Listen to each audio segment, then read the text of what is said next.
العرب الأمة التي نعتها الله بخير أمة أخرجت للناس. هذه الأمة عظيمة في ماضيها، وجاء الإسلام فزادها عظمة، وما كان هذا الاختيار من الباري عز وجل اعتباطا، وإنما كان عن حكمة، لأن هذه الأمة حوت من الصفات ما لم تحوها أمة أخرى، ودليل ما في هذا الكتاب إذا رغبتم فأشرح لكم بعضها. بس برضه حضرتك ما ردتش على سؤالي، قلت لي هل عندك وقت لسماع الموسيقى الشاب؟ ما قلت لك. فإذا هل الفترة الاستثنائية اللي مرت وأنا شاب حرمتني من التلذذ كشاب، فبقيت أعيش هذه الحياة في نوع من الكآبة، لأن بعد أن كئبت شخصيا الآن بديت أتألم لأمتي. هذه الأمة العظيمة، هذه الأمة التي تضم 100 مليون أو 120 مليون تقهر أمام مليونين من صعاليك اليهود. هذا خلاني أفكر، لذلك عزفت عن الدنيا، فلم أرقص ولم أغني ولم أطرب، إلا أحيانا بعض الغناء الحزين يؤلمني، منها بعض اسطوانات لمين؟ المغنية أم كلثوم أحيانا، فتأخذ مني يعني في نغمتها الحزينة تأثر فيها، يعني الأغاني الحزينة للسيدة أم كلثوم. فعلا الأغاني الحزينة تأثرني كثير. كذلك أغانيها التي تدفع الشباب إلى النهوض، إلى التضحية، إلى الثورة، إلى العمل، أيضا أتأثر فيها، لأن حياتي كما يعلم الأخوان أني كنت على حد تعبيرهم ثائر، لا أقول ثائر. إيه أهم مزايا أو صفات العرب زي ما حضرتك كاتب في كتابك؟ سؤال ظريف. أهم صفة للإنسان تميزه عن باقي المخلوقات الوفاء. الوفاء، ولذلك عناها الله في كتابه، قال: وأوفوا بالعهد إن العهد كان مسؤولا. ويحضرني أن أقدم لسامعي الكرام مثلا واحدة من الوفاء من أمثلة كثيرة. تلك هي قصة يرويها صاحب شرطة المأمون. قال صاحب الشرطة: كنت ذات يوم مع المأمون، وجيء بشخص مكبل، والتكبيل هو تصفيد اليدين والرجلين وجمعها معا. قال لي: خذ هذا إلى دارك وأتني به غدا صباحا لأقطع رأسه. فأمرت الشرطة بنقله إلى داري، وأمضيت بقية وقتي مع المأمون، ثم انصرفت إلى بيتي لأنام. وحين وصلت البيت قلت لأرى من يكون هذا الشخص. جئته فقلت: من تكون أيها الرجل؟ قال: أنا من الشام وأهلها خيرا. قلت: أتعرف فلانا ابن فلان؟ قال: ومن أين تعرفه؟ قلت: لي معه قصة. قال: لا أخبرك عنه إلا إذا قصصت لي قصتك معه. قلت، مدير الشرطة يتكلم، قلت: كنت صاحب شرطة في الشام، وحصلت ثورة فقتل الوالي، وتدليت من الدار بزنبيل، وحين وصلت الأرض فريت والتجأت إلى دار شخص لا أعرفه، فبقيت عنده 4 شهور، يقدم لي كل يوم طعاما شهيا وملابس نظيفة، وأنا لا أعرفه ولا يعرفني. ذات يوم قلت له: أريد أهلي في العراق. قال: القافلة ستبحر بعد 3 أيام وأنا أخبرك. وبعد 3 أيام جاءني قال: هيئ نفسك في القافلة على أهبة السفر، وتركني.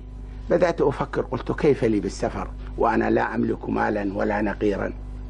وبينما كنت أفكر في هذا عاد يحمل حزاما يسمى هميان، وفيه سيف مدلى. قال: هذا الهميان تمنطق به، وفيه 500 دينار هي مصرفك للطريق، وهذا الحسام سلاح لك، وهذه الفرس لتركبها، وهذا الخادم لخدمتك، وهذا البرذون هو البغل، وهذا البرذون محمل من نفائس الشام هدية منا لأهلك، وتلك والله منة، وأنا أتعقب أثره وعلي أفي ببعض هذه المنة.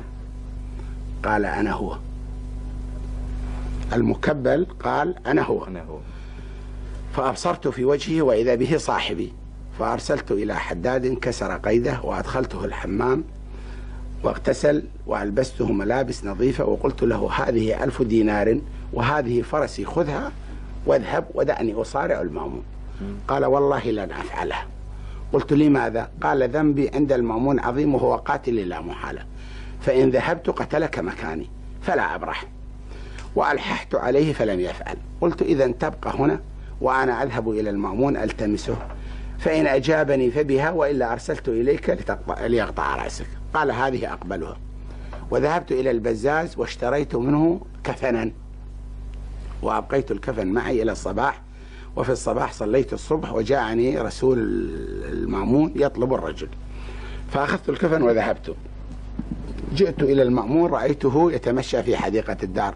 قال أين الرجل؟ قلت اسمع مني يا أمير المؤمنين. قال علي عهد الله إن قلت فر لقطعت رأسك مكانه. قلت اسمع مني يا أمير المؤمنين ولك أن تفعل بعدها ما تشاء. قال قل. فقصصت قصتي من أولها إلى آخره. فلما سمع المأمون القصة بكى. قال والله لا أعلم أيكما أكرم، أهو الذي آواك وكرمك دون معرفة أم أنت الذي أردت أن تفتديه بروحك بعد المعرفة؟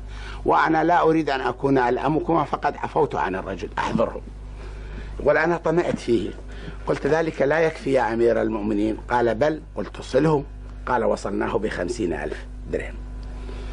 قلت ذلك لا يكفي. قال لما؟ قلت لأن ذنب الشخص كبير وهدايا الملوك على قدر ذنب الرعية فأجزل له العطاء. قال وصلناه ب100,000 وولاية الشام وعفونا عنه أحضره. فلما حضر الرجل قبل العفو وصفح عن المال والولاية. قال المال عندي ما يكفيني منه والولاية يكفيني ما صرت إليه. هذا مثل من الأمثلة التي كان أسلافنا يحتفظون بها ويعرضون أرواحهم من أجلها. وذكرت شيئا إذا تسمح عن العفو عند المقدرة. أي شعب وأي فرد غير عربي إذا تمكن من عدوه قتله، إلا العربي إذا تمكن من عدوه وأظهر العدو الندم أو أظهر الضعف عفى عنه. والقصة التالية: ذلك أن إبراهيم بن سليمان ابن عبد الملك حين انتقلت الخلافة من بني أمية إلى العباسيين، وحين أصبح المنصور خليفة، ثار عليه في بلاد الري. في بلاد الري جزء من إيران. إيران جار ابتلينا بها، كل ما تحدث قضايا علينا تحرك الناس علينا وإحنا نصفح لها لأن جارتنا. على كل الله يهديها. فثار في بلاد الري وبقى ثائرا 2 ثم غلب فاختفى، واختفى 2 أيضا، والتمس عند المنصور فعفى عنه. من عادة الملوك كانوا إذا تمكنوا من خصومهم وعفوا عنهم يجعلونهم من جلاسهم. لماذا؟ ليكرموهم أولا، ولأجل أن يكونوا تحت مراقبتهم ثانيا. فذات يوم سأله المنصور: يا عم حدثني عن أغرب ما مر معك أثناء اختفائك. هذه القصة هنا التي بيت القصيد. قال: والله يا ابن أخي كنت ذات يوم مختفيا في الحيرة، والحيرة قرية عراقية قريبة من الكوفة، فأبصرت أعلاما سود خرجت من الكوفة تريد الحيرة، فعرفت أن بني العباس يبحثون عني. قلت إن بقيت هنا لابد وأن يكتشفون، فقطعت إثرهم وذهبت إلى الكوفة وأنا لا أعرف من أهلها أحد. وبينما كنت أسير متنكرا خائفا في طرقاتها رأيت بابا مفتوحا فولجته، وإذا برجل في فناء الدار. حين رآني هش بي ورحب. قال: من الرجل؟ قلت: والله رجل خائف يستجير بك. قال: أمنت. فأسكنني غرفة في داره وبقيت عنده 6 شهور معززا مكرما في كل يوم. رأيته يكثر من ركوب الخيل، يركب الخيل صباحا ولا يعود إلا متأخرا من النهار. قلت: أراك تكثر من ركوب الخيل، ففيما ذلك؟ هل لديك ضيعة تذهب إليها أم أنك تحب الصيد؟ قال: لا والله، إن إبراهيم بن سليمان قتل أبي، وعلمت أنه مختف بالحيرة، وأذهب أبحث عنه علي أجده فأقتله. وهو نفس إبراهيم، هو المختفي عند نفسه. قلت: أنا مثلي مثل من فر من الموت وفي الموت وقع. فكرت قلت: إلى متى الاختفاء؟ إن لم يقتلني هذا الشخص فسيقتلني المنصور، إذا لي أبوح بأمري. قلت: من أنت أيها الرجل وما أبوك؟ قال: أنا فلان ابن فلان. قلت: لقد مكنك الله من عدوك. قال: وأين عدوي؟ قلت: أنا عدوك. لم يصدق. قال بالله عليك يا رجل، هل أسأنا ضيافتك أم أن البعد والاختفاء قد أضجرك فأصبحت تتمنى الموت؟ قلت لا والله أنا فلان ابن فلان قتلت أباك يوم كذا وكذا من أجل كذا وكذا فاقتص لنفسك. فحين تأكد صدق قولي أطرق هنيهة ثم رفع رأسه وقال أنت قتلت أبي أدعوك إلى حاكم عادل يقتص منك، وأما أنا فلا أقتلك في داري فتسبني العرب، وهذه 1000 دينار وانجو عني خشية أن يغلبني الشيطان. هذه الأمة التي هذه مزاياها هي التي قال فيها ربها الله أعلم حيث يجعل رسالته. فإذا اختيار الله للأمة العربية لم يكن بلاش كما تقول.